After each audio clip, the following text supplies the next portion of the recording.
Büyük ihtimalle bu haftanın sonunda adet döneminin başlamasını bekleyeceksin. Başlamadığında da aklına gelen ilk şey hamilelik olacak. Eğer sen 4 haftalık hamileysen bu da demek oluyor ki minik cenenin 2 haftadır seninle. Peki hamilelikte 4. haftada neler olur? Şimdi videoya geçelim.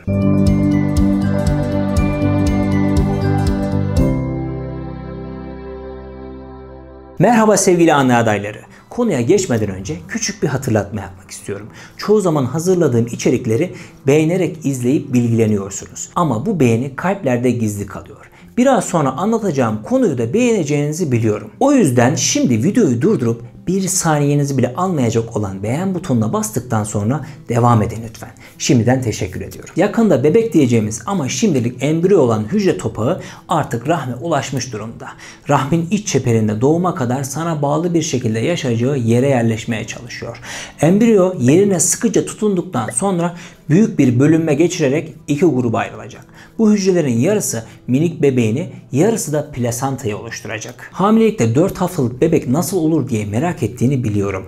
Bebek değil, boyu henüz bir haşhaş tohumunu geçmeyen hücre de olsa onu küçümsemeyelim. Bu dönemde amniyon kesesi ve besin kesesi oluşuyor. 3 katmandan oluşan embriyo gelişerek vücudun özel bölümlerini oluşturmaya başlıyor. Endoderm diye bilinen iç katman bebeğin sindirim sistemini, karaciğer ve ciğerlerini oluşturacak. Orta katman yani mezoderm yakında bebeğin kalbi, cinsel organları, kemikleri, böbrekleri ve kasları haline gelecek.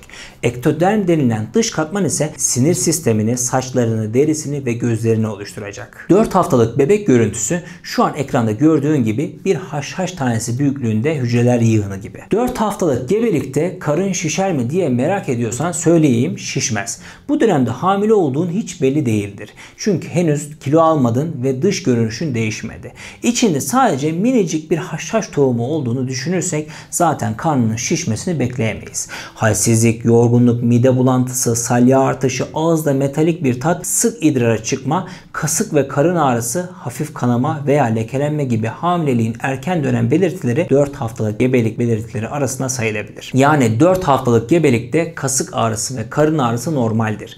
Düşük yaşayacağın anlamına gelmez. Unutma, her hamilelik birbirinden farklı seyreder. Her hamile kadın hamilelik semptomlarını aynı anda ve aynı düzeyde yaşamaz. Aklına takılanları doktorunla konuşmaktan sakın çekinme. Peki hamileliğin 4. haftasında anne adayı neler yaşar?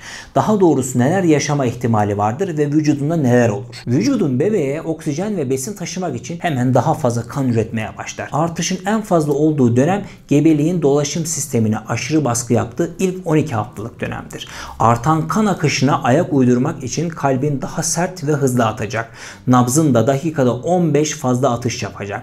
Gebeliğin ilk döneminde kendini bu kadar yorgun hissetmenin, akşam yemeğinden sonra hemen yatağa gitme isteğinin ya da gün içerisinde şekerleme ihtiyacının sorumlusu işte bu değişimlerdir. 4 haftalık hamilelik sırasında ilk fiziksel değişimlerden biri göğüslerde yaşanır. Göğüslerin hassaslaşır, acılı ve ağrılı bir his verebilir. Her zamankinden daha dolgun ve ağır gelebilir. Bu değişimlerin sebebi artan östrojen ve progesteron üretimidir. Yani bütün suç hormonların. Rahmin hızlı değişimler geçiriyor olduğuna şaşmamak gerekir.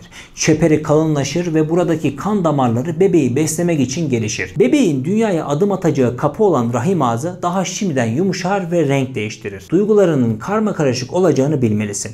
Gebelik heyecanlı, sıkıcı, tatmin edici, aşk dolu ama endişe verici bir şey olabilir. Hatta bazen tüm duyguları aynı anda yaşatır. Bazısı rahatlatan, bazısı huzursuz eden bambaşka ve yepyeni duygular yaşayabilirsin. Duygu durumundaki değişikliklere hazırlıklı ol. Kendine yüklenme ve içinden geldiği gibi davran. Gebeliğin 4. haftasında mide bulantısı olur mu?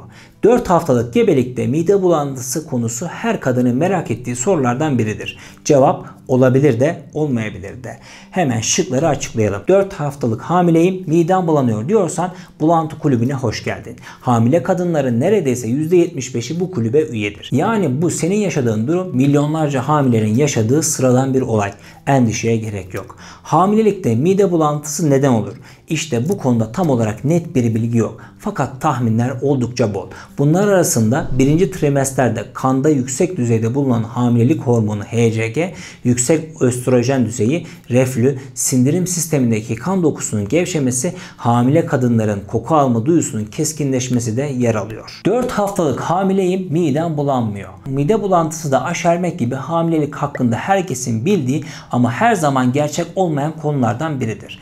Araştırmalar anne adaylarının yaklaşık %25'inin mide bulantısı ve kusma yaşamadığını gösterir. Sen de midesi bulanmayan ya da bunu hafifçe yaşayan %25'e dahilsen kendine sadece hamile değil aynı zamanda şanslı da demelisin. HCG nedir? Önce buradan başlayalım. HCG değeriyle ilk olarak muhtemelen evde yaptığın gebelik testinin pozitif sonucuna bakarken tanıştın.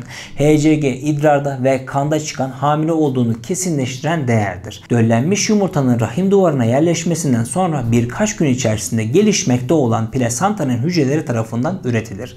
Hamileliğin başlarında HCG değeri yeni üretilmeye başladığı için oldukça düşük çıkacaktır. Fakat her 48 saatte neredeyse 2 katına çıkar. HCG değerlerini etraftaki diğer hamilelerle karşılaştırma. Çünkü nasıl her kadının hamilelik süreci birbirinden farklı ilerleyebiliyorsa HCG değerleri de aynı olmaz.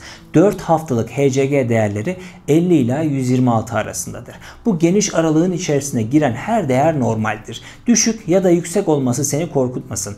Bu konuda aklına takılanları doktorunla paylaşabilirsin. Hamileliğin 4. haftası ile birlikte artık hamile olduğunu fark etme ve hamilelik öncesi gündelik hayatını değiştirme ve sorgulama dönemi başlar. Sigara ve alkol kullanımı, saç boyatma gibi konularda nasıl davranacağını merak edebilirsin. Sigara içmek hamilelik öncesinde nasıl kendi vücudun için zararlı ise hamilelik süresince bebeğin için de zararlı. Çünkü sigara dumanı plasentadan geçip bebeğe ulaşacağı için sen sigara içtikçe bebeğin de içmiş olur. Araştırmalar böyle bir durum olduğunda bir bebeğin anneden daha fazla nikotine maruz kaldığını göstermiştir. Bu da bebeğin doğumundan sonra da nikotin alımının sürmesine neden olabilir. Öte yandan pasif içicilik de sigara içmeyen bir kadını ve gelişmekte olan bebeğini etkileyebilir.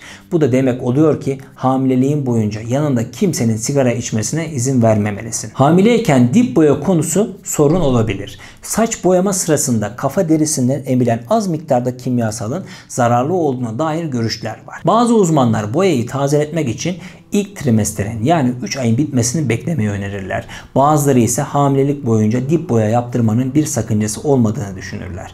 Fakat en ufacık bir risk barındırması bile hamilelik boyunca dip boya yerine röfle yaptırmanın daha mantıklı olduğunu gösteriyor. Röfle saçın uçlarına uygulandığı için kafa derisine kimyasal temas etmiyor ve kullanımı daha uzun sürüyor. 4. haftayı da geride bıraktık. Hamilelik sürecinde karşılaşabileceğin gebelik zehirlenmesi yani preeklamsi nedir diye merak ediyorsan veya hamilelikte ne kadar kilo almalıyım diye soruyorsan videonun sondaki kartlardan ilgili videolara gidebilirsin. Videoyu beğendiysen beğenmeyi, yorum yaparak geri dönütler sağlamayı unutma.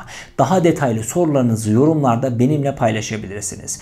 Bu kanalı izlenmeye değer bulup hemen şimdi buradan abone olduğun için teşekkür ederim.